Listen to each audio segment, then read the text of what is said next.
अस्सलाम वालेकुम। अल्लाह पाक आप सबको आसानियाँ अता फरमाए और आसानियाँ तकसीम करने वाला बनाए। उम्मीद करती हूँ कि सबको नावल पसंद आ रहा होगा क्योंकि नावल की स्टोरी काफ़ी इंटरेस्टिंग है। नावल की आज के एपिसोड शुरू करने से पहले आप सबसे रिक्वेस्ट है कि जल्दी से मेरे चैनल को लाइक करें, शेयर कर दें और सब्सक्राइब प्लीज़ लाजमी कर लिया करें। चलें आइए शुरू करते हैं आज के एपिसोड। आज वो आखिरी बार ऑफिस आई थी। बाबा ने इसे अपने निकाह के बारे में अपने ऑफिस वर्कर्स को बताने से मना किया था, लेकिन फिर भी वो चाहती थी कि रेस को पता हो। इसीलिए आज जॉब से रिज़ाइन करके वो सीधा रेस के केबिन में आई। इजाज़त मांगकर वो अंदर आई। अगर आप बिज़ी हैं तो मैं बाद में आ जाऊँ, इसी का मैं मसरूफ़ देकर पूछा। अरे नहीं, इतना बिज़ी नहीं हूँ, बताओ क्या काम है? रेस ने फाइल एक तरफ रखते हुए कहा। वो आज शाम मेरा निकाह है। गनवा ने इसके सर पर धमाका किया। वैसे तो पापा ने मुझे बताने से मना किया था, लेकिन मैं फिर भी आपको बताना चाहती थी। आपने मेरी इतनी हेल्प की, मेरा इतना साथ दिया। वैसे तो मैं आपके एहसान चुका नहीं सकती, लेकिन फिर भी मैं आपको थैंक यू करना चाहती थी। प्लीज़ आज शाम आप मेरे निकाह में ज़रूर आइएगा। मैंने बात करते करते एक बार इसके चेहरे पे देखा, जो इसके चेहरे पे नज़र गाड़े न जाने कब से सदमे से इसे देख रहा था। क्या इसकी मोहब्बत इतनी बेअसर थी जो इसके दिल में अपना निशान तक न छोड़ पाई? आप ऐसे क्या देख रहे हैं?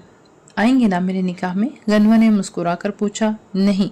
जवाब इतना बेसाख्ता था कि गनवा इसे देख कर रह गई। क्यों? गनवा ने इसे देखते हुए पूछा। क्योंकि मैं नहीं चाहता, मैं नहीं आऊँगा, इसकी आंखों में आंखें डाल कर कहा।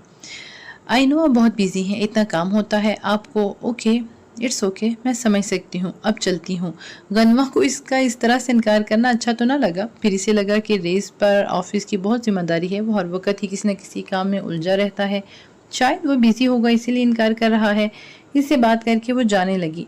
क्या इतने वक्त में तुम्हें एक बार भी मेरे जज्बात का एहसास नहीं हुआ? गनवा इसकी आवाज़ पर गनवा के उठते कदम रुक गए। वो गनवा के बारे में ऐसा सोचता था, ये तो इसने कभी सोचा ही ना था। क्या तुम मेरी मोहब्बत को एक मौका दे सकती हो? मुझे बस एक मौका चाहिए प्लीज़, मेरी मोहब्बत को मत ठुकराना। आज तक गनवा ने इसे इतना उदास कभी नहीं देखा था। वो आहिस्ता आहिस्ता चलता इसके करीब आया और इसकी कलाई थामी। क्या मुझे मेरी मोहब्बत को साबित करने का एक मौका दे सकती हो? आज मेरा निकाह है, गनवा ने अपना हाथ छुड़वाते हुए कहा। मैं तुमसे मोहब्बत करता हूँ गनवा। रेस चला उठा।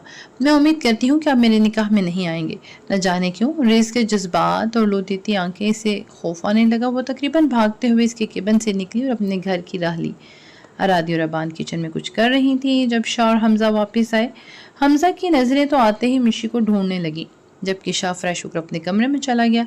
हमजा को किचन में देखकर इसे समझ आ चुकी थी कि शाह वापस आ चुका है। इसने शाह से कराची न जाने की बात करनी थी, इसलिए वो इन दोनों को तनहा छोड़कर रूम में आ गई। शाह वॉशरूम में शायद नहा रहा था। जब बेड पर नज़र पड़ी तो शाह के मोबाइल पड़ा था। वो एक बार पहले भी शाह के मोबाइल से अपने बाबा को फ़ोन कर चुकी थी। फ़ोन देखकर इसे ऐसे ही लगा जैसे इसे एक और मौका मिल रहा है। फिर इसे शाह से डर भी लग रहा था कि कहीं वो फिर से जालिम जलाद न बन जाए। अब जो भी था, अपने बाबा से बात के बगैर तो वो नहीं रह सकती थी। हिम्मत करके इसने फ़ोन उठाया और अपने बाबा का नंबर मिलाने लगी,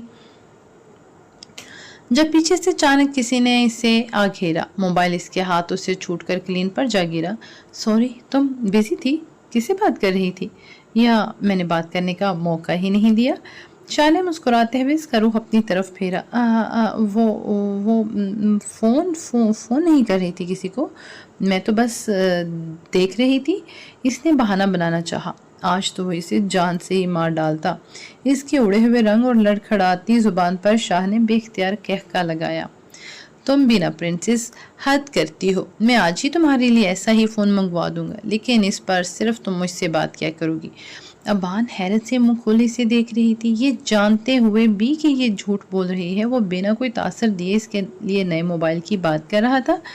ये कौन से कलर का ड्रेस पहन लिया तुमने यार? जाओ जल्दी से चेंज करके आओ, फिर हम नीचे चलते हैं डिनर के लिए। इसे ड्रेसिंग रूम की तरफ मोड़ते हुए शाह ने जाने के लिए कहा। जब ज़मीन पर पड़ा शाह का फ़ोन बजने लगा। हाँ बोलो, क्या खबर है? शाह ने फ़ोन उठाते ही कहा। सर, आज लाला की बड़ी बेटी गनवा का निकाह है। लड़का इस्लामाबाद का रिहायशी है। 2 दिन बाद लाला की बेटी की रुखसती है। ठीक है बस, इतना कहकर इसने फ़ोन बंद कर दिया। डियर प्रिंसेस, मैंने कहा था ना कि अब लाला की गलतियों की सज़ा मैं तुम्हें नहीं दूंगा। तैयार हो जाओ हमेशा के लिए लाला से दूर होने के लिए।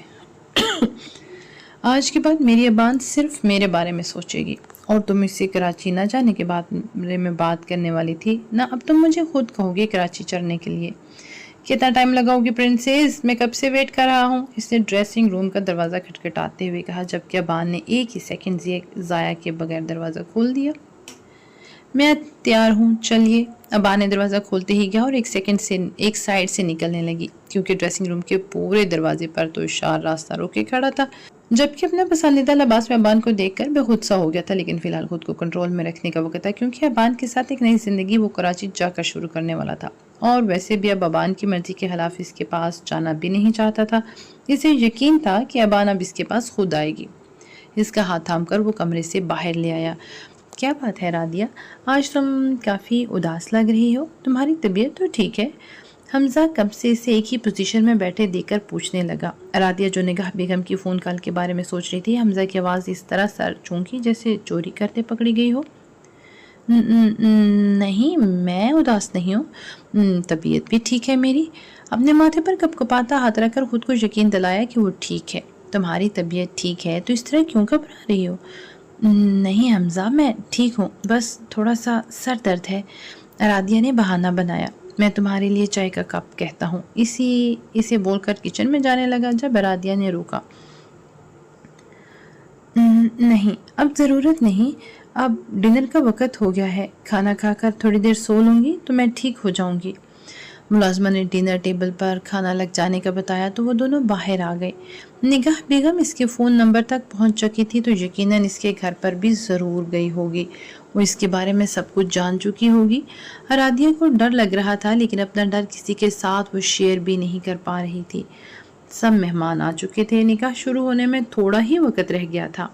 जब वो कमरे में तैयार हो रही थी, बाबा ने आकर इसे रेस के आने की खबर दी। बाबा रेस को पसंद करते थे, उन्हें हमेशा से एक बेटे की कमी महसूस होती थी। रेस ने बुरे वक्त में इनका साथ देकर इस कमी को पूरा कर दिया था। वो यहाँ नहीं आना चाहता था, लेकिन फिर भी अपने आप को रोक नहीं पाया। वो अपनी ज़िंदगी में अपने दिल में आने वाली पहली लड़की को किसी और का होते हुए देखने आया था। वो नहीं चाहता था कि गनवा इस गिल्ट में रहे। इसने रेस का दिल दुखाया है, और वो हर किसी की खुशी के बारे में सोचता तो अपनी मोहब्बत की खुशियों के बारे में कैसे ना सोचता। वो बाबा के साथ मिलकर हर एक काम में इनकी मदद कर रहा था। मेहमानों की खातिरदारी से लेकर घर की सजावट, हर चीज़ में हिस्सा ले रहा था। जब मौलवी साहब आए और निकाह की रस्म शुरू हुई, तभी कुछ पुलिस इंस्पेक्टर बिना दरवाज़ा खटखटाए अंदर आने की तेज़ी से अंदर दाखिल हुए। जी, आप लोग यहाँ? रेस ने मौका की नज़ाकत को समझते हुए पुलिस वालों से पूछा। लाला हयात खान कहाँ है? हम इसे गिरफ्तार करने आए हैं, एक इंस्पेक्टर आगे बढ़ते हुए बोला। लेकिन किस जुर्म में? रेस के माथे पर बल पड़ चुके थे। शाहजर शाह के ऑफिस में चोरी करने के जुर्म में, इंस्पेक्टर ने लठमार अंदाज में जवाब दिया और लाला की तरफ देखा। अगले ही लम्हे इसे हथकड़ी पहनाकर घसीटते हुए अपने साथ ले जाने लगे। मेहमानों में सरगोशियां शुरू हो चुकी थी, जबकि रेस बिना किसी की परवाह किए गनवा को अपने साथ लिए थाने चला गया। हर बार की तरह इस बार भी रेस इसका सबसे बड़ा हमदर्द था। रेस मेरे पापा ऐसे नहीं हैं, वो शायद झूठ बोल रहा है। इसने पहले भी हमें कहीं का नहीं छोड़ा, न जाने अबान किस हाल में होगी, और अब वो अब्बा के साथ ये सब कर रहा है। इसी डर से पापा मेरा निकाह कर रहे थे। उन्हें पता था शाह ने जिस तरह से अबान के साथ किया, इसी तरह मेरे साथ भी कुछ भी कर सकते। इसी डर से पापा मेरी इतनी जल्दी शादी करा रहे थे। तुम घबराओ मत गनवा, मैं तुम्हारे साथ हूँ, तुम्हारे बाबा को कुछ नहीं होगा। इससे हौसला देकर वो इंस्पेक्टर से बात करने चला गया। गनवा को अपनी शादी टूटने का कोई अफसोस ना था, और ना ही इस शादी के लिए इसने कोई ख्वाब सजाए थे। वो तो बस अपने बाबा की खुशी में खुश थी, लेकिन शाह से इसकी ये खुशी भी बर्दाश्त नहीं हुई। वो मुझे आपसे कुछ बात करनी है। शाह कमरे में आया तो अबान भी पीछे आ गई। किसी भी तरह इसे शाह को कराची ले जाने से रोकना चाहती थी, क्योंकि कल ये लोग जा रहे थे। हाँ बानी जानू, क्यों नहीं, लेकिन इससे पहले मैं तुम्हें कुछ दिखाना चाहता हूँ। आओ यहाँ मेरे पास। इसका हाथ पकड़कर एक साइड पर बिठाया और अपनी जेब से मोबाइल निकाला। फिर मोबाइल में कुछ ढूंढते हुए इसने एक वीडियो निकाली और इसके सामने कर दी। वीडियो देखकर अबान बौखला गई, क्योंकि इस वीडियो में कुछ पुलिस अफसर एक आदमी को बुरी तरह से मार रहे थे और वो आदमी कोई और नहीं बल्कि इसका अपना बाप था। अबान ने फ़ोन शाह के हाथों से ले लिया। ये सब? अबान ने भी यकीनी से शाह की तरफ देखा। ये तुम्हारी कल वाली गलती की सज़ा है। शाह ने मोहब्बत से इसके चेहरे पर आए बालों को पीछे किया, लेकिन अबान में अगले ही पल अबान ने इसका हाथ झटका और उठ खड़ी हुई। जब शाह ने बेदर्दी से इसका हाथ पकड़ा और बेड पर गिराया। कितनी बार समझाया है तुम्हें, मुझे इस तरह से खुद से दूर ना किया करो, लेकिन तुम्हें समझ नहीं आता। शाह इतने गुस्से से दहाड़ा कि सहमी हुई अबान की आंखों से आंसू बहने लगे। प्लीज़ ऐसे मत करें, मेरी गलती की सज़ा मेरे बाबा को मत दें। अबान की उखड़ती हुई सांसों ने शाह को परेशान कर दिया। कैसे ना दो इसे सज़ा में अबान, मैंने कहा था ना अपने बाप की गलतियों की सज़ा तुम भुगतोगी और तुम्हारी गलतियों की सज़ा तुम्हारा बाप भुगतेगा। यही तो दुनिया का असूल है कि किसी के किए की सज़ा किसी को मिलती है। नहीं नहीं, प्लीज़, गलती मेरी है। आप मुझे सज़ा दें, आप जो कहेंगे वो मैं करूँगी। प्लीज़ मेरे बाबा को छोड़ दें। सोचा जा सकता है इस बारे में, मगर कैसे तुम इसके किए की सज़ा भुगत रही हो? वो तुम्हारे किए की सज़ा भुगतेगा, लेकिन एक हल है इसका, शाह ने इसके करीब आते हुए कहा। बस तुम कह दो लाला से तुम्हारा कोई वास्ता नहीं और ना तुम्हारा बाप है और ना तुम इसकी बेटी, तुम सिर्फ शाह की हो। तुम अपने आप को शाह के नाम करती हो, तुम्हें लाला के होने या ना होने से कोई फ़र्क नहीं पड़ता। बल्कि नहीं, तुम किसी लाला को जानते ही नहीं। तुम मेरे साथ कराची चलोगी और एक नॉर्मल ज़िंदगी गुजारोगी जिसमें शाह होगा और इसकी प्रिंसेस। हम किसी तीसरे को अपने दरमियान आने ही नहीं देंगे। शाह ने इसका चेहरा अपने हाथों में थामते हुए कहा। ये कैसे मुमकिन है? वो मेरे बाबा हैं। अबान की आंखों से आंसू गिरने लगे। हाँ, वही तो मैं कह रहा हूँ, वो तुम्हारा बाप है तो तुम्हारे किए की ये सज़ा भुगतेगा। मैंने तुम्हें मना किया था ना कि कोई गलती मत करना, लेकिन तुमने मेरी बात नहीं मानी, तो अब भुगतो। तुम्हारे पास सिर्फ 1 घंटे का वक्त है, अच्छे से सोच समझ कर फैसला करो। तब तक पुलिस वाले लाला को मजीद कुछ नहीं कहेंगे। ये बात तो तुम वैसे भी मेरे निकाह में हो, तो मैं तुम्हें कल अपने साथ ले जाऊंगा, लेकिन लाला की ज़िंदगी की फिर मैं कोई गारंटी नहीं दे सकता।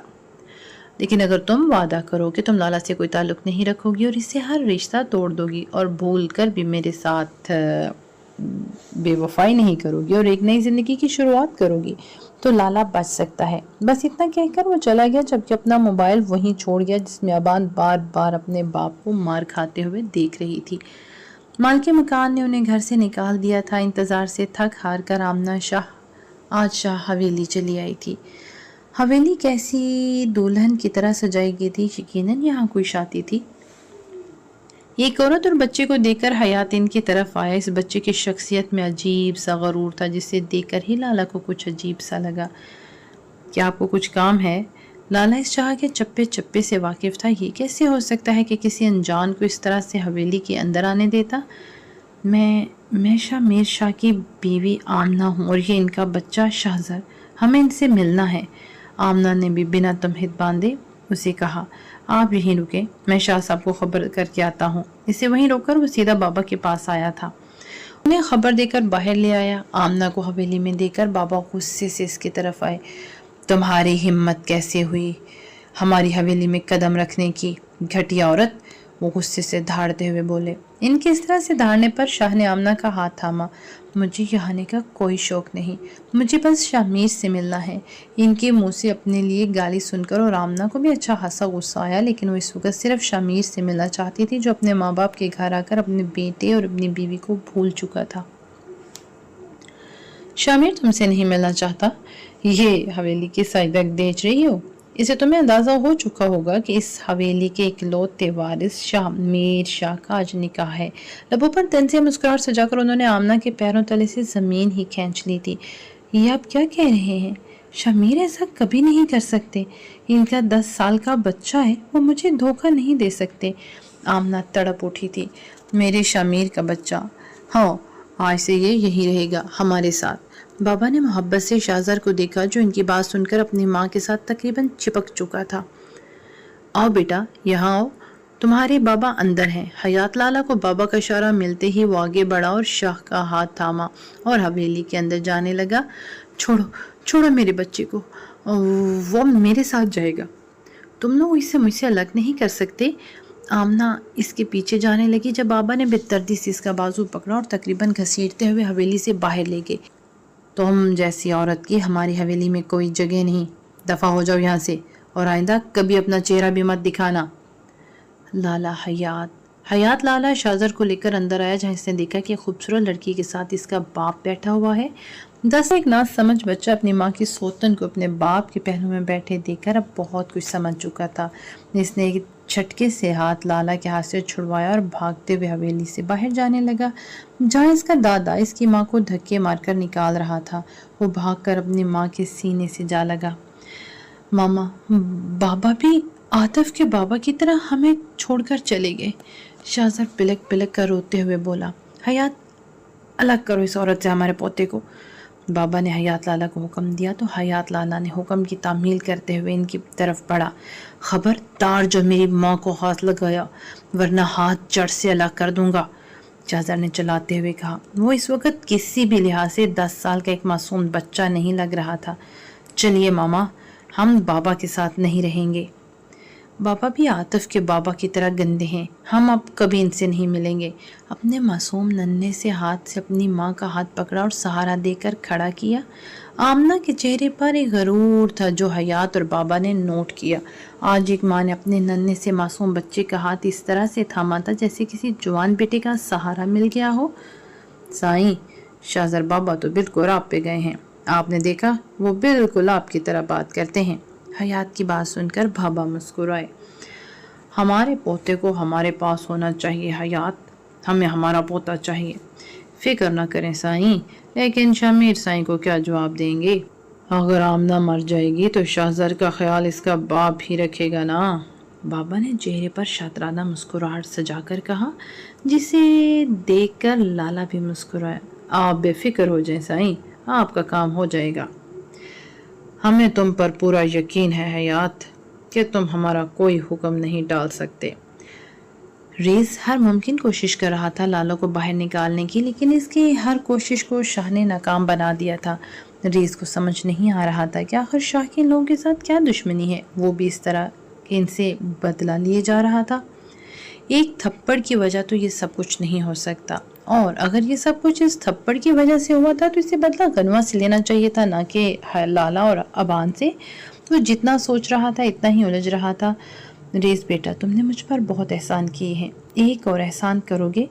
इस वक्त वो लाला के साथ जेल में बैठा था। अंकल, मैंने आप पर कोई एहसान नहीं किया, आपने कहा था कि आपका कोई बेटा होता तो शायद मेरे जैसा होता। तो मैं बस आप इस बात का मान रखे हुए हूँ और आप बाप मुझे बार बार शुक्रिया अदा करके शर्मिंदा कर रहे हैं। आप हुक्म कीजिए ना। रेस ने इनके हाथ पर हाथ रखते हुए यकीन दिलाया, शाह किसी को नहीं छोड़ेगा। पहले इसने अबान के साथ निकाह किया और इसके बाद मुझे यहाँ जेल में भिजवा दिया, और अपना जाने गनवा के साथ क्या करेगा।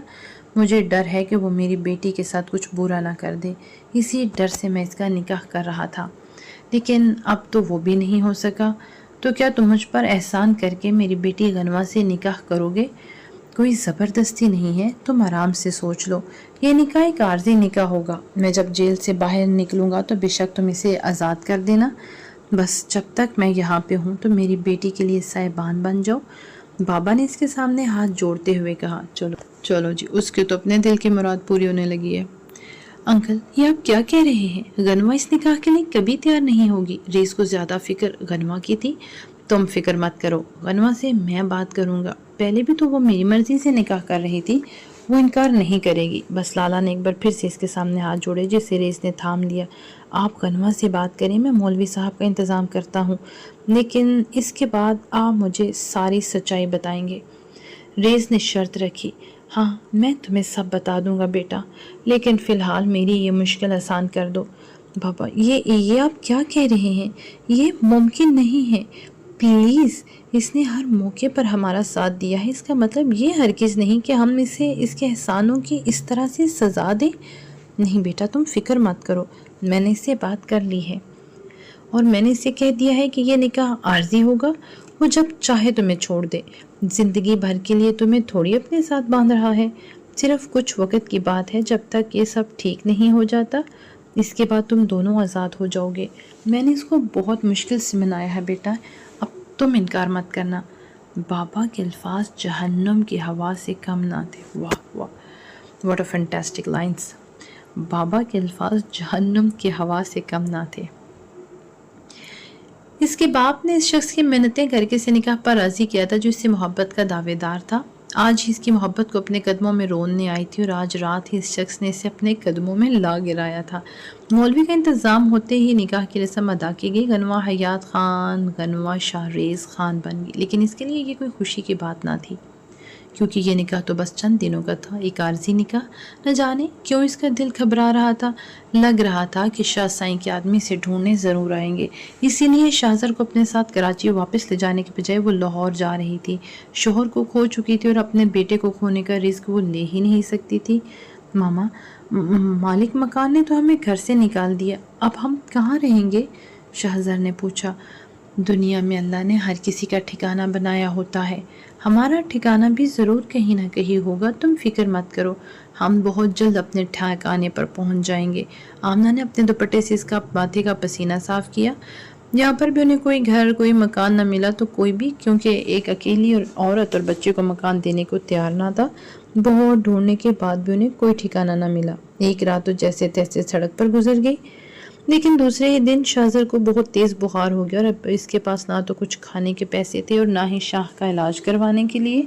इसे समझ नहीं आ रहा था कि अपने इकलौते सहारे को कैसे बचाए। इसकी हालत ख़राब से ख़राब तर होने लगी। वो थक हार कर लोगों से मदद मांगने लगी, लेकिन कोई भी इसकी मदद को नहीं आ रहा था। मजबूर होकर वो इसे उठाकर एक सरकारी हॉस्पिटल में आ गई, लेकिन वहाँ पर भी लोगों ने कह दिया कि इसे किसी बड़े हॉस्पिटल ले जाए, क्योंकि इसकी बुखार की वजह से उसे झटके लगना शुरू हो गए थे और अगर वक्त पर इलाज ना होता तो शायद वो बच ही ना पाता। ये जो शाह का इतना दिमाग ख़राब है ना, ये उन्हीं बचपन के झटकों की वजह से है। ये याद रखिएगा पॉइंट पूरे नावल में। रियली एक माँ के लिए इस तरह के अल्फाज सुनना भी सुहाने रूह होते हैं। डॉक्टर ने इसे हॉस्पिटल में ना रखने का कह दिया था और डॉक्टर का कहना था कि इसे बड़े हॉस्पिटल लेकर जाए। वो आकर इसी सड़क पर बैठ गई जहाँ इसने गुज़श्ता रात बिताई थी। रात भी अपने बेटे को गोद में रखे रोती रही। रोने के अलावा और कोई उसे रास्ता नज़र ही नहीं आ रहा था। जब अचानक रात के इस पहर शाह को फिर से झटके लगने लगे तो वो पूरी तरह रोने लगी और आगे पीछे लोगों को मदद के लिए पुकारने लगी, लेकिन कोई भी इसकी मदद को आगे ना आया तो वो शाहजर को लेकर पागलों की तरह सड़क पर दौड़ने लगी। शाह कोई छोटा बच्चा नहीं था कि इसे उठाकर भागना आमना के बस की बात भी नहीं थी। इस वक्त कोई औरत नहीं बल्कि सिर्फ एक माँ थी जो अपने बच्चे की जान बचाना चाहती थी। वो हर दरवाज़ा पीटने लगी, हर एक को मदद के लिए पुकारने लगी। जब एक लड़की ने अचानक से इसे पीछे से हिलाया, इसे हॉस्पिटल ले जाएं, इस तरह तो सड़क पर यह मज़ीद बीमार हो जाएगा। लड़की ने समझाना चाहा। मेरे पास कुछ नहीं है, मेरे पास अपने बच्चे के इलाज के पैसे नहीं हैं, मैं क्या करूं, मैं कहाँ जाऊं? मेरे पास इस बच्चे के अलावा कुछ नहीं, मेरी कुल कायनात है ये, आमना ने बिलक बिलक कर रोते हुए कहा। लेकिन सामने खड़ी लड़की को बच्चे पर तरस आ गया। आप उठाएं इसे और अंदर लेकर चले मेरे घर, मैं डॉक्टर को बुलवाती हूँ। इसके कहने की देर थी कि आमना शाहजर को उठाया और इसके साथ चल दी। वो एक छोटा सा मकान था जिसमें सिर्फ 2 कमरे और एक बरामदा था, लेकिन दिल बड़ा था। इसे यहाँ लाए इसने बेड की तरफ इशारा किया। फ़ोन उठाकर डॉक्टर को फ़ोन मिलाने लगी। इसके कहने पर कुछ ही देर में डॉक्टर इसे चेक करने को आ गया। डॉक्टर ने यही कहा कि इसे किसी बड़े हॉस्पिटल में दाखिल करवाएं। फ़िलहाल तो मैंने दवाई दे दी है, लेकिन जल्द अज जल्द इसे किसी हॉस्पिटल में ले जाएं। इंशाल्लाह ये बेहतर हो जाएगा। डॉक्टर की उम्मीद दिलाने पर आमना को थोड़ा सा हौसला हुआ। आपका शुक्रिया कैसे अदा करूं, मैं नहीं जानती। आमना की आंखों से एक बार फिर से आंसू बहने लगे थे। उफ, बहनों को शुक्रिया अदा नहीं करते, उन्हें दुआएं देते हैं। मेरा नाम नगीन अहमद है। अहमद मेरे शोहर का नाम है और वो आर्मी में बहुत बड़े अफसर हैं। अंदाज में बच्चों जैसी खुशी थी। मुझसे बहुत प्यार करते हैं। वो इसी हालत में मुझे छोड़कर जाना नहीं चाहते थे, लेकिन वतन तो सबसे पहले आता है ना, इसलिए मैंने इनसे कहा कि वो बेफिक्र होकर जाएं। मैं अपना और बेबी का बहुत ख्याल रखूंगी, नगीन ने शर्माते हुए कहा। आमना अपनी टेंशन में इस हद तक डूबी हुई थी कि वो तो भूल ही गई कि सामने खड़ी लड़की ने अपना वजूद एक चादर में छुपा रखा है। आप फिक्र ना करें, बिल्कुल ठीक हो जाएगा। ये मगरूर नाक वाला शहजादा, नगीन ने शरारत से कहा तो आमना मुस्कुरा दी। बेशक वो इंतहाई हसीन और कम उम्र लड़की थी। ज़्यादा से ज़्यादा इसकी उम्र 23 साल थी। آپ یہاں اکیلی رہتی ہیں؟ آمنہ نے پوچھا۔ پہلی بات کہ میں آپ نہیں تم ہو، اور دوسری بات میں یہاں اکیلی نہیں رہتی، میرے ساتھ ایک ملازمہ رہتی ہے۔ لیکن کیا فائدہ، سارا دن میرے سر پر سوار رہتی ہے اور رات کو جب مجھے ڈر لگتا ہے اپنے گھر چلی جاتی ہے۔ میں کہتی ہوں کیا فائدہ ایسی ملازمہ کا؟ نگین تیز تیز نہ جانے کیا بولی جا رہی تھی، لیکن آمنہ کبھی اس کی معصوم باتوں پر ہنستی تو کبھی اس کی خوبصورت آنکھیں دیکھتی۔ خیر اب کچھ دن آپ یہیں رکیں میرے پاس، تاکہ میں اس رضیہ کو بتا سکوں کہ دیکھو تم رات کو میرے پاس رہو نہ رہو، میری بہن آ گئی ہے کچھ دن میرے پاس رہنے کے لیے۔ آپ رہیں گی نا میرے پاس کچھ دن؟ بولتے بولتے وہ اس کے پاس آ بیٹھی۔ چلو جی، اندھے کو کیا چاہیے، دو آنکھیں۔ اس کا ہاتھ اپنے ہاتھوں میں تھام کر بولی۔ ویسے بھی آمنہ کا کون سا کوئی ٹھکانہ تھا جہاں وہ جاتی، اسی لیے خاموشی سے حامی بھر لی، کیونکہ جب تک شار ٹھیک نہ ہو جاتا تب تک تو وہ کہیں اور جانے کی کنڈیشن میں تھی ہی نہیں۔ ہائے دل خوش کر دیا، وہ خوشی سے چہکی، لیکن اگلے ہی لمحے وہ درد کی وجہ سے واپس بیٹھ گئی۔ ایک بار یہ باہر آ جائے پھر دیکھنا مجھ سے کتنی مار کھائے گا۔ اسے نگین کی بات پر ایک بار پھر سے ہنسی آ گئی، وہ بھی اپنے پیدا ہونے والے بچے کو پیٹنے کی بات کر رہی تھی۔ خیر جب یہ مغرور ناک والا شہزادہ اٹھے گا نا تب آپ اسے کہے گا کہ میں کوئی غیر نہیں بلکہ اس کی آنی ہوں۔ وہ کیا ہے نا کہ نہ تو میری کوئی بہن ہے، مجھے بچپن سے بڑا شوق تھا کہ کوئی بچہ مجھے آنی کہہ کر پکارے، اسی لیے تو میں نے آپ کو اپنی بہن بنا لیا ہے تاکہ یہ مغرور ناک والا شہزادہ مجھے آنی کہہ کر پکارے۔ ہائے کتنا مزہ آئے گا۔ ایک بار پھر سے بچوں کی طرح وہ خوش ہو کر بولی۔ اب آپ بھی تھوڑا آرام کیجئے، میں ابھی جاگ رہی ہوں، میرے شہزادے کو جس چیز کی ضرورت ہوگی تو اس کی آنی دے دے گی۔ نگین نے اتنی اپنائیت سے کہا کہ آمنہ اسے منع ہی نہیں کر پائی۔ ساری تیاری ہو چکی تھی، ارادیہ نے بڑی بے دلی سے بیگ پیک کیا۔ ارادیہ کافی اداس تھی جو حمزہ کب سے نوٹ کر رہا تھا۔ ارادیہ تم اتنی پریشان کیوں ہو؟ آخر کیا وجہ ہے؟ کیا ہوا ہے؟ حمزہ کیا ہم کچھ دن اور یہاں نہیں رہ سکتے؟ وہ اسے اپنا ڈر تو نہیں بتا سکی، لیکن یہ بھی سچ تھا کہ اس کا اداس رہنا حمزہ سے برداشت نہیں ہوتا تھا، اسی لیے وہ بار بار وجہ ضرور پوچھ رہا تھا اور ارادیہ کے پاس کوئی جواب ہی نہ تھا۔ لیکن ارادیہ یہ اب ہمیں واپس لوٹنا ہوگا، یہ ہمارا گھر نہیں ہے، ہمارا گھر کراچی میں ہے۔ حمزہ نے محبت سے اس کے چہرے پر آئے بالوں کو پیچھے کیا۔ میں آپ کو کچھ بتانا چاہتی ہوں لیکن آپ کو میری بات پر یقین کرنا ہوگا۔ ارادیہ نے بتانے کا فیصلہ کیا کیونکہ اب کوئی چارہ ہی نہیں تھا۔ ہاں بولو نا، تم مشی کے بارے میں کچھ بتانا چاہتی ہو؟ حمزہ نے ایک محبت بھری نگاہ اپنی سوئی ہوئی بیٹی پر ڈالی۔ نہیں مشی یا آپ کے بارے میں نہیں، وہ دراصل ایک منٹ ارادیہ، شاہ نے مجھے بتایا تھا کہ تمہارا ماضی اس لائق نہیں کہ اسے کسی کے ساتھ شیئر کیا جا سکے، سو میں نہیں چاہتا کہ تم اپنی تلخ یادوں کو یاد کر کے ایک بار پھر سے اداس ہو جاؤ۔ اگر یہ بات جو تم نے مجھے بتانا چاہتی ہو تمہارے ماضی سے جڑی ہے تو میں نہیں جاننا چاہتا، حمزہ نے اس کی بات کاٹتے ہوئے کہا۔ لیکن حمزہ، اس سے پہلے کہ ارادیہ کچھ اور کہتی حمزہ کا فون بج اٹھا۔ میں نے کہا نا کہ ہم کراچی میں بہت سارے کام چھوڑ کر آئے ہیں، یہ فون بھی کراچی سے آ رہا ہے، ہمیں کل ہر حال میں کراچی واپس جانا ہوگا، تم اپنا سامان پیک کرو، میں یہ کال سن کر آتا ہوں۔ بس اتنا کہہ کر فون اٹھا کر باہر چلا گیا، جبکہ ارادیہ خاموشی سے وہیں بیٹھ گئی۔ گاڑی میں خاموشی تھی، نہ ریز کچھ بولا اور نہ ہی گنوا، شاید وہ پہلی دلہن تھی جس کی رخصتی ایک جیل سے ہو رہی تھی۔ انٹرسٹنگ، ہر لڑکی کی طرح گنوا کے بھی کچھ جذبات تھے، کچھ خواہشات تھی، کم از کم اس نے اپنی رخصتی ایک جیل میں سے ایسا تو کبھی نہیں سوچا تھا۔ باپ سے الگ ہوتے ہوئے وہ بہت روئی، اس کی معصوم بہن نے بھی اس کی شادی کے کتنے ہی خواب سجائے تھے، لیکن کتنا بڑا دکھ تھا سب کچھ اس کا اچانک نکاح، اور نکاح میں اس کی لاڈلی بہن کا شامل نہ ہونا، اس کا باپ کا جیل میں ہونا، اس کا شوہر جو منتیں کر کے نکاح پر راضی ہوا تھا۔ کیا زندگی تھی اس کی! اس کا ایٹیٹیوڈ، سیلف ڈیفینس، کانفیڈنس، سب کچھ ملیا میٹ ہو چکا تھا۔ اس کا دل چاہ رہا تھا کہ آج وہ دھاڑیں مار مار کر روئے، جبکہ ریز کی خوشی کی کوئی انتہا نہ تھی۔ وہ غنوہ کے دکھ اور تکلیف کو سمجھ رہا تھا، وہ سمجھ سکتا تھا کہ اس وقت کس حال میں ہوگی۔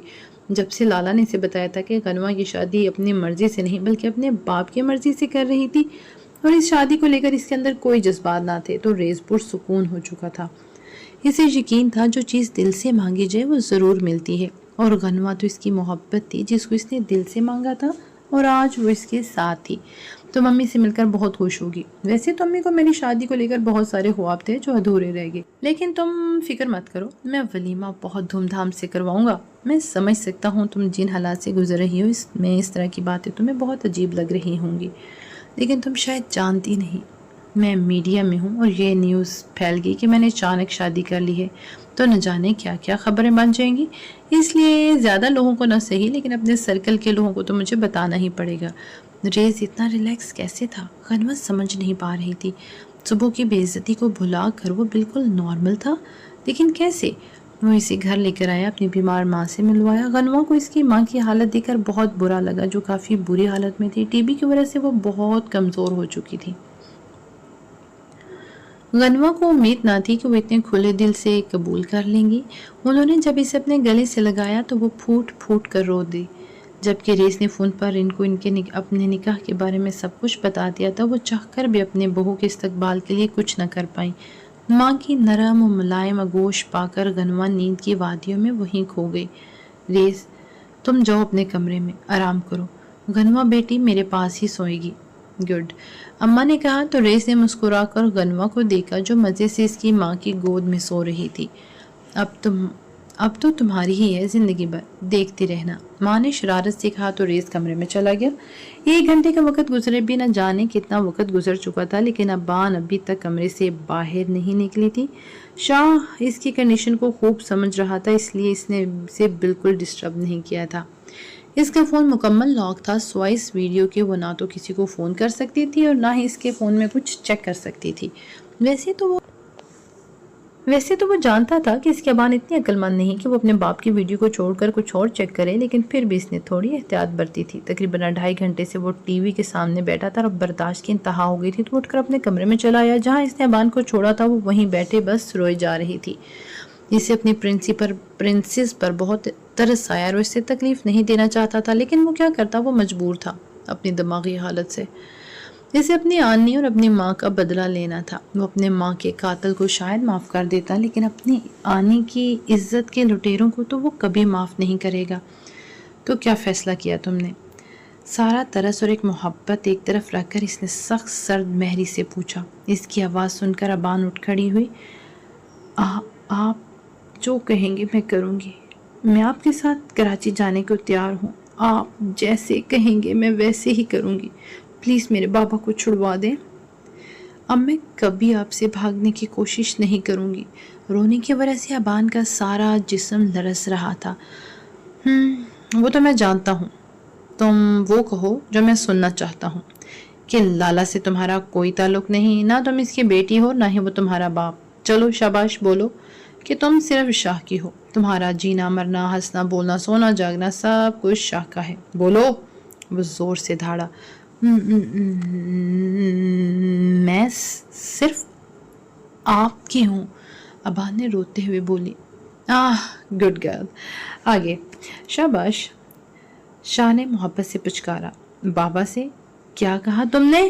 شاہ نے غصے سے گھورا۔ میرا مطلب ہے حیات لالا سے میرا کوئی تعلق نہیں، میرا صرف آپ سے رشتہ ہے۔ لالا میرے کچھ نہیں لگتے۔ اس کی کانپتی آواز پر شاہ نے مسکرا کر اس کی طرف دیکھا۔ شاہ پہلے میرے شاہ کے گورنے پر ابان ایک بار پھر رکی۔ میرا مطلب ہے حیات لالا کو اس طرح سے مخاطب کرنے سے بھی ابان کی آنکھیں بھر آئی تھیں۔ شاہ اپنا وعدہ کبھی نہیں بولتا، توڑتا تو بالکل نہیں، اور اپنی پرنسس سے کیا ہوا وعدہ تو بالکل نہیں۔ شاہ نے اسے اپنی طرف کیا جس کے اوپر اس نے مزاحمت کی۔ شاہ نے بڑے غور سے اس کی مزاحمت دیکھی، لیکن پھر اچانک ہی جب اس کی مزاحمت دم توڑ گئی تو ابان نے اپنے باپ کی ذاتی پر رزق نہیں لے سکتی تھی، اس لیے اب اپنا آپ خود ہی شاہ کے حوالے کر دیا۔ یہ رات شاہ کے لیے حسین ترین رات تھی، جو صرف اس کی تھی، کسی حیات لالا کا اب اس پر کوئی حق نہ تھا۔ رات آہستہ آہستہ اپنی منزل پر جان رہی تھی۔ ابان کو نہ جانے کیوں یقین تھا کہ شاہ نے اس سے جھوٹ نہیں کہا تھا کہ اس کے بابا کو ضرور آزاد کروا دے گا۔ تم جاننا چاہتی ہو وہ پری کون ہے ابان، جس سے میں محبت کرتا ہوں؟ ابان کا سر شاہ کے سینے پر تھا اور اس کے بالوں کو نرمی سے سہلاتے ہوئے شاہ نے پوچھا۔ ہاں، ابان چاہ کر بھی اب انکار نہیں کر پائی۔ وہ پری تم ہو ابان، میں نے پہلی بار تمہیں بارش میں دیکھا تھا۔ اس دن تم کسی پری سے کم نہیں لگ رہی تھی۔ تمہیں دیکھتے ہی مجھے تم سے محبت ہوگی۔ ایک پل میں نے فیصلہ کر لیا کہ اب تم میری ہو۔ میں تمہیں ڈھونڈنا چاہتا تھا، میں تمہیں اپنی زندگی میں شامل کرنا چاہتا تھا۔ پھر تم مجھے ایک دکان میں نظر آئی۔ اس دن بھی میرے ہوش اڑا گئی۔ میں وہاں کسی اور کی تلاش میں گیا تھا۔ کیا کر رہا تھا میں نہیں جانتا، لیکن اس وقت مجھے نہیں پتا تھا کہ تم لالا کی بیٹی ہو۔ تم نے اس دکان سے کاجل خریدا تھا۔ شاہ نے سے کچھ یاد کروایا، لیکن ابان کچھ نہ بولی۔ 1 منٹ یہیں رکو، سونا مت، میں بھی آتا ہوں۔ شاہ اٹھا اور کمرے سے باہر نکل گیا۔ تقریباً 2 ہی منٹ میں وہ واپس آیا اور اس کے ہاتھ میں کوئی چیز تھی جو بالکل ابان کے قریب واپس آ کر بیٹھا۔ اس دن میں نے تمہارے لیے کچھ خریدا تھا۔ یہ میری تمہارے لیے خریدی ہوئی پہلی چیز تھی۔ اس نے کاجل کی ڈبی اس کے سامنے کی تو ابان نے حیرت سے دیکھا۔ مجھے پتا ہے تمہیں کاجل پسند ہے، لیکن جب سے ہماری شادی ہوئی ہے میں نے تمہیں ایک بار بھی کاجل لگائے ہوئے نہیں دیکھا۔ اگر تم لالا کی بیٹی نہیں ہوتی تو شاید ہماری شادی بھی ان حالات میں نہیں ہوتی۔ میں دھوم دھام سے تمہارے گھر بارات لے کر آتا اور تمہیں اپنی رانی بنا کر اپنے ساتھ لے جاتا، لیکن پھر لالا نے سب بگاڑ دیا۔ میں جانتا ہوں لالا کے بارے میں جو کچھ بتاؤں گا تم اس پر یقین نہیں کرو گی، کیونکہ تم اس کی بیٹی ہو اور کوئی بھی بیٹی اپنے باپ کے خلاف کبھی کچھ نہیں سننا چاہے گی۔ لیکن میں تمہیں سب کچھ بتانا چاہتا ہوں ابان، میں اپنی زندگی کسی جھوٹ کے سہارے شروع نہیں کرنا چاہتا۔ میری زندگی کی بس ایک ہی حقیقت ہے کہ میں تم سے بہت محبت کرتا ہوں، اسی لیے زبردستی کوشش کر رہا ہوں کہ تمہیں بھی مجھ سے محبت ہو جائے۔ محبت زبردستی نہیں ہوتی، شاہ نے سرد آہ بھر کر کہا، اسی لیے میں تمہیں سب کچھ حقیقت بتانا چاہتا ہوں۔ ابان، تمہارے بابا نے نہیں، پلیز میں کچھ نہیں جاننا چاہتی۔ آپ پلیز مت کچھ بتائیں مجھے۔ میرے پاپا نے کہا تھا کہ ان سے کوئی غلطی ہوئی ہے، آپ ان کو اس کی سزا دے رہے ہیں۔ یقیناً میرے بابا کی غلطی اتنی چھوٹی نہیں ہوگی۔ میں جانتی ہوں کہ میرے بابا نے کوئی بہت بڑی غلطی کی ہوگی۔ میں آپ کو یہ نہیں کہوں گی کہ میرے بابا کو معاف کر دیں، بس آپ ان کو آزاد کروا دیں۔ میں انہیں جیل کی 4 دیواری کے پیچھے نہیں دیکھنا چاہتی۔ آپ جو کہیں گے، جیسا کہیں گے میں ویسا ہی کروں گی۔ آپ چاہتی ہیں نا میں آپ کے ساتھ کراچی جاؤں تو میں آپ کے ساتھ کراچی چلوں گی، بس آپ میرے بابا کو آزاد کروا دیں۔ آپ چاہتے ہیں کہ میں بابا سے کوئی تعلق نہ رکھوں، ان کو بابا بھی نہ کہوں، مجھے سب منظور ہے، بس آپ میرے بابا کو آزاد کروا دیں۔ نہ چاہتے ہوئے بھی اس کی آنکھوں سے آنسو گرنے لگے۔ شاہ نے اسے ایک دم سے پکڑ کر ساتھ لگایا۔ تمہیں پتا ہے بانی، میں نے اپنی زندگی میں صرف 3 عورتوں سے محبت کی ہے، ایک میری ماں، دوسری میری آنی اور تیسری تم۔ میری ماں اور میری آنی میرے ساتھ نہیں نبھا پائیں، وہ مجھے چھوڑ کر چلی گئیں، لیکن تمہیں کہیں نہیں جانے دوں گا، ہمیشہ اپنے پاس رکھوں گا۔ تم صرف میری ہو۔ میں نے اپنی زندگی میں صرف تم 3 عورتوں سے محبت کی ہے، اور شاید اپنی ماں اور اپنی آنی سے بھی اتنی نہیں کی جتنی کہ اب تم سے۔ دیکھو نا، تمہارے صدقے میں اپنی ماں اور اپنی آنی کے گناہ گار کو زندہ چھوڑ رہا ہوں۔ بس تم کبھی مجھے چھوڑ کر مت جانا، میں رہ نہیں پاؤں گا تمہارے بغیر۔ شاید میں مر جاؤں گا، اور اگر نہ بھی مرا تو شاید پاگل ہو جاؤں۔ وعدہ کرو تم کبھی مجھے چھوڑ کر نہیں جاؤ گی۔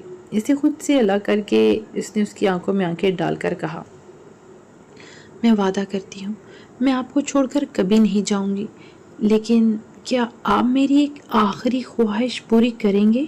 ابان کی پہلی بات نے اس کے چہرے پر مسکراہٹ پھیری تھی، جبکہ دوسری بات پر وہی مسکراہٹ کہیں اب غائب ہو گئی تھی۔ لالا کو لے کر اب تمہارے دل میں کوئی خواہش نہیں ہونی چاہیے۔ اس کے لہجے میں اب دھمکی تھی۔ نہیں، میں اپنی بہن سے ملنا چاہتی ہوں، ابان نے اپنے آنسو صاف کرتے ہوئے کہا۔ کیوں نہیں؟ میں کل صبح اٹھتے ہی سب سے پہلے تمہیں تمہاری بہن کے پاس لے کر جاؤں گا، لیکن تمہیں اس پر ظاہر کرنا ہوگا کہ تم میرے ساتھ بہت خوش ہو، اور انشاءاللہ تم آگے میرے ساتھ خوش رہو گی بھی۔ وہ اس سے زیادہ اپنے آپ کو یقین دلا رہا تھا۔ اپنی سوچوں میں گم نہ جانے کب ابان کی آنکھ لگ گئی، لیکن وہ سو نہ پایا۔ وقار نے اپنی مرضی سے اپنی کلاس فیلو سے شادی کر لی۔ جب وہ اسے گھر لے کر گئے تو ان کے ماں باپ نے اس شادی کو قبول کرنے سے منع کر دیا۔ اب یہ کوئی اور کسی اور کی سٹوری شروع ہو گئی ہے۔ ان کا فیصلہ تھا یا تو اس لڑکی کو طلاق دو یا پھر یہی گھر چھوڑ کر چلے جاؤ۔ جب بہت کوشش کے بعد بھی وقار ملک نے طلاق دینے سے سفیان ملک ہی گڈ جب بہت کوشش کے بعد بھی وقار ملک نے طلاق دینے سے انکار کر دیا تو انہیں گھر سے نکال دیا گیا۔ اپنے خاندان سے دور ہو کر وقار ملک نے اپنا گھر بنا لیا۔ وہ ایک کامیاب انسان تھے، بہت جلد کامیابی نے ان کا ساتھ دینا شروع کر دیا۔ ان کے ہاں بیٹی کی پیدائش نے ان کی خوشیوں کو دوبالا کر دیا۔ حمزہ ان کی پہلی خوشی تھا، لیکن زندگی ان کا ساتھ نہ نبھا پائی اور ایک کار ایکسیڈنٹ میں وقار اور حمیدہ انتقال کر گئے۔ بیٹے کی وفات پر دلاور ملک پھوٹ پھوٹ کر روئے، لیکن ان کے بیٹے حمزہ کو اپنانے سے انکار کر دیا۔ ان کا کہنا تھا کہ اس بچے سے ان کا کوئی تعلق نہیں۔ اپنا گھر چھوڑتے ہی حمزہ ایک یتیم خانے میں آ گیا۔ کروڑوں کی جائیداد کا مالک ہونے کے باوجود بھی اسے اس کا حق نہ ملا، لیکن اگر اس کے ماں باپ ایک دوسرے سے محبت کرتے تھے تو اس میں حمزہ کی کیا غلطی تھی؟ آخر اس کو اس کا حق کیوں نہیں دیا گیا؟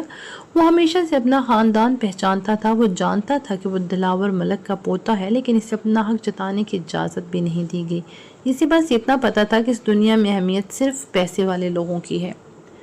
پیسہ وہ کمانا چاہتا تھا، اتنا پیسہ کہ وہ اپنے دادا اور دلاور ملک کے آگے کھڑا ہو کر بتا سکے کہ وہ ان کا پوتا ہے۔ لیکن پھر وقت کے ساتھ ساتھ اس کی یہ خواہش بھی دم توڑ گئی۔ اب اس کے دل میں دلاور ملک کا سامنا کرنے کی خواہش دم توڑ چکی تھی، کیونکہ وہ ہر کسی کو بتاتا پھرتا کہ وہ دلاور ملک کا پوتا ہے، تو اب اس کی اپنی ایک الگ پہچان تھی۔ لوگ حمزہ ملک کو جانتے تھے، لیکن آج اتنے سالوں کے بعد دلاور ملک نے اسے فون کیا تھا کیونکہ انہیں ہارٹ اٹیک ہوا تھا اور وہ آخری وقت میں اپنے پوتے کا ساتھ چاہتے تھے۔ ان سے ملنے کی خواہش اس کے دل میں نہیں تھی، لیکن انہوں نے کہا تھا کہ وہ اسے کوئی راز بتانا چاہتے ہیں۔ نہ چاہتے ہوئے بھی اسے ان کی بات میں دلچسپی لینا پڑی۔ ان کا کہنا تھا کہ ان کے ماں باپ کا انتقال نہیں ہوا بلکہ ایک سوچا سمجھا منصوبہ تھا۔ جب سے دلاور ملک کا فون آیا تو حمزہ کو ایک پل بے چین نہ تھا۔ وہ جلد سے جلد کراچی جانا چاہتا تھا، جبکہ رادیہ اس کی پریشانی کی وجہ نہیں جان پا رہی تھی۔